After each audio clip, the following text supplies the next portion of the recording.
ರೈತರ ಒಂದು ಕುಟುಂಬಗಳಲ್ಲಿ ಆತಂಕದ ವಾತಾವರಣ ಸೃಷ್ಟಿ ಮಾಡಿದ್ದಾರೆ. ಇಲ್ಲಿಂದ ಒಂದು ಸಂದೇಶ, ಆ ರೀತಿಯ ಒಂದು ಭಾವನೆಗಳನ್ನ ನಿಮ್ಮ ಹೃದಯದಲ್ಲಿ ಇಟ್ಕೊಂಡಂತವ್ರು, ಆ ಜ್ಞಾನ ಬೆಳೆಸ್ಕೊಂಡಿರ್ತಕ್ಕಂಥ ನಮ್ಮ ಯುವಕರು ಈ ಒಂದು ಹೋರಾಟದಿಂದ ಇಡೀ ರಾಜ್ಯಕ್ಕೆ ಒಂದು ಸಂದೇಶ ತಲುಪಿಸಿದರೆ, ಬಹುಶಃ ನಿನ್ನೆ ದಿನ ನಾನು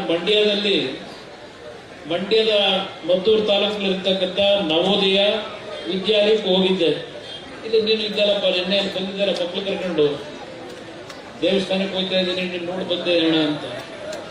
ಅಲ್ಲಿ ಒಬ್ಬ ಯುವಕ ಅವನು 8ನೇ ತರಗತಿನೋ 9ನೇ ತರಗತಿ ವಿದ್ಯಾರ್ಥಿ ನನ್ನ ಹತ್ರ ಬಂದು ಕೇಳ್ತಾನೆ, ಅಣ್ಣ ಇಲ್ಲಿ ಈ ರಾಜ್ಯದಲ್ಲಿ ಭ್ರಷ್ಟಾಚಾರಗಳು ಇದನ್ನೆಲ್ಲ ನಡೀತಾ ಇದೆಯಲ್ಲ, ಇದನ್ನು ನಿಲ್ಲಿಸ್ಲಿಕ್ಕೆ ಆಗಲ್ವಾ ಅಂತ ಕೇಳ್ತಾನೆ.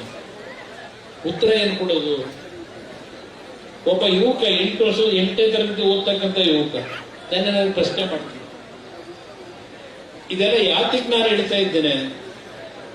ನನ್ನನ್ನ ಬೆಳೆಸಿರ್ತಕ್ಕಂಥ ಪುಣ್ಯಾತ್ಮ ತಂದೆ ತಾಯಿದ್ರು ನೀವುಗಳು, ನಾನು ಯಾವುದೇ ಕಾರಣಕ್ಕೂ ನಾನು ಒಳ್ಳೇದಾಗೋದಿಲ್ಲ ಸುಳ್ಳು ಹೇಳ್ತಾ ಇದ್ದೇನೆ.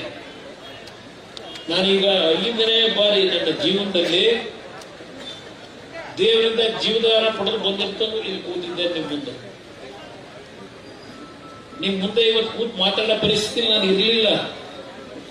ಹಲವಾರು ನಾಡಿನ ಲಕ್ಷಾಂತರ ಜನ ಅಯ್ಯೋ ಪಾಪ ಕುಮಾರಸ್ವಾಮಿ ಹುಷಾರಿರುವಂತೆ, ಭಗವಂತ ಒಳ್ಳೇದ್ ಮಾಡ್ಲಪ್ಪ, ಅವನ ಆರೋಗ್ಯ ಸರಿಯಾಗಲಿ, ಈ ಒಂದು ಪ್ರಾರ್ಥನೆ ಸಲ್ಲಿಸಿದ ಪ್ರತಿಫಲ ಇವತ್ತು 5ನೇ ಬಾರಿ ಜೀವದಾನ ಪಡ್ಕೊಂಡು ಇಲ್ಲಿ ಬಂದು ಮುಂದೆ ಕೂತಿದ್ದಾನೆ.